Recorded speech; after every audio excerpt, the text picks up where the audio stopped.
Aquarius, hi! Welcome to Mr. Queen PH at titingnan natin ang energies na parating sa inyo ngayong New Moon in Aries sa March 29, 2025 at 6:57 p.m. Philippine Time. Ayan. So, kakasimula lang ng Spring Equinox.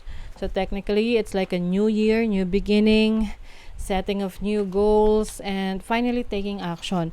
But also, with precaution din to kasi naka-retrograde si Mercury at si Venus. So, may mga bagay na hindi pa ganun kaklaro sa atin minsan, no? So, kahit na hindi klaro, we will still do it, no? So, yun yung kailangan nating pag-ingatan kasi pwede magka-problema kapag ipinurso natin ang isang bagay na hindi tayo sigurado. Okay? So, for you, Aquarius, ito yung mangyayari sa inyong third house of your learning. Maaring meron kang pag-aaralan, you will research, meron kang gustong i-acquire na bagong talent, skill set, or knowledge na makakatulong sa'yo, no, to improve your work, to improve your finances, to improve your career. So, Venus is in retrograde, which is in Pisces in your second house. So, sa finances mo ngayon, pwedeng meron kang mga projects na parang, alam mo, parang hindi siya natutuloy, merong mga nagiging aberya.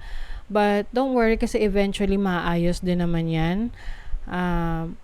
Pwede ring merong, some of you lang, maaring meron kayong kailangang ibenta na gamit na feeling nyo kailangan yung ibenta kasi kailangan nyo. Oo. Pag-isipan nyo muna maigi. Kasi kung magagawa nyo naman ng paraan, yung pangangailangan nyo financially, nang hindi binibenta yung gamit na yun, lalo na kung importante sa inyo or sentimental, wag muna. Okay? Kasi pwede magsisi ka. Some of you, pwede may bago kayong kapitbahay. Meron kayong may bagong kapatid, no? Lalo na kung hindi pa naman ganun ka, nasa kaya pang mag-reproduce ng parents mo. Pwedeng ganun, no? Yung iba naman, meron kasi ritong positive aspects sa first house mo, which is about yourself, which is transformation. So, I think you really want to improve yourself. Meron kang mga ini-improve sa sarili mo, pwedeng sa physical appearance mo to attract more opportunities or to attract new connections. 'Di ba ganon? Kapag meron tayong in-improve sa sarili natin, especially sa physical appearance natin, nagiging confident tayo. And yung confidence na yan, para siyang magnet. Like you are attracting opportunities, you are attracting new connections and friendships. Ganon. And hindi lang sa physical, pwede rin tong sa knowledge mo na mas nagiging confident ka kasi alam mo yung ginagawa mo, knowledgeable ka sa iyong craft, sa iyong career. So, ano man yung pinupurso mo ngayon. You also have a positive aspect sa Jupiter, which is in your fifth house of your passion, yung iyong creative talents, creative skill set mo. If you are connecting with someone, pwedeng meron ka ngayong parang kino-consider na makadate or mas makilala pa ng lubusan. Kumbaga, hinay-hinay lang din. Kilalanin mong maigi before you get into a serious commitment. Kasi kung talagang seryoso yan, maghihintay siya or maiintindihan niya na you are setting your boundaries. So, itong ruler ng Aries is Mars, which is in your sixth house. I think meron ka kailangang ayusin or may concern about your health right now, sa kalusugan mo. Yung iba hindi to pinapansin, no, yung issue sa kalusugan mo. Pero if you feel like parang recurring na siya, lagi nang nagiging issue, baka kailangan mo na talagang aksyonan, 'di ba? So, it's much better na magpa-check up. Okay? Let's see what else. You have the Hierophant. So, meron kang mentor. Someone is going to mentor you, to help you, na ma-acquire mo yung knowledge na gusto mo. Ito kasing mentor, hindi naman to kailangang personal kayong connected. Pwede siyang napapanood mo siya sa YouTube or meron kang libro na sinulat niya. So, somehow, indirect mo siyang mentor. Unlike yung mga teacher na direct nating nakakausap, nakaka-interact. So, some of you pwedeng direct, pwede ring indirect. Okay?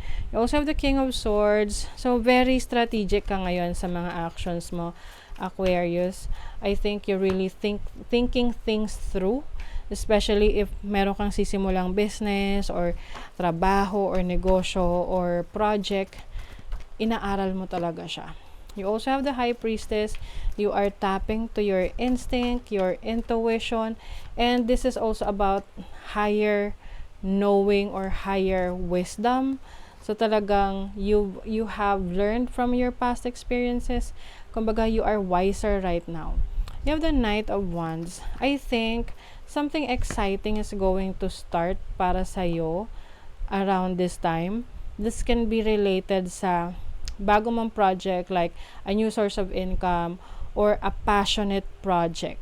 Ganon. Maaring meron kang project for like a new business or meron kang bagong libangan na nagiging source of happiness mo. Oo. And I think meron mako-curious sa mga pinagkakaabalahan mo. This can be a family member na hindi mo nakakausap or someone na hindi updated sa mga ganap mo. So, pwedeng itong person na to ay magtanong sa'yo. Okay. Believe in the impossible, Blue Moon. Wow. So, this is about believing in your capabilities. Kasi minsan nagda-doubt tayo sa sarili natin na, uy, imposible yan. Pero you can make things possible. Diba? You're going to step into your own power. And you are going to make things possible. Diba? Maaring ito yung mga dati mong iniisip na hindi mo kayang gawin. Pero dahil in-improve mo yung sarili mo, in-equip mo yung sarili mo, then kaya mo na siya, 'di ba? You are stepping into your own power. O let your fears dissolve. Oh my God. So kung kayo ay may mga takot, no?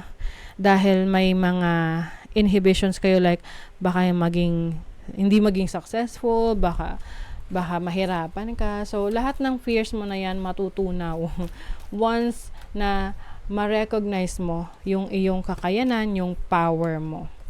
Assess the situation. Yes, like what I mentioned sa inyo kanina, very careful rin kayo sa decision making ninyo. Para kayo naglalaro ng chess. You are a few steps ahead. Ganon. Okay? So, I think you are going to be more, parang strategic sa yung mga actions moving forward. Ang unang-una mong gagawin is palalakasin mo yung loob mo. Yung mga takot mo, inhibitions mo, mawawala yan. Okay, so that is your reading, Aquarius. Thank you so much. See you again.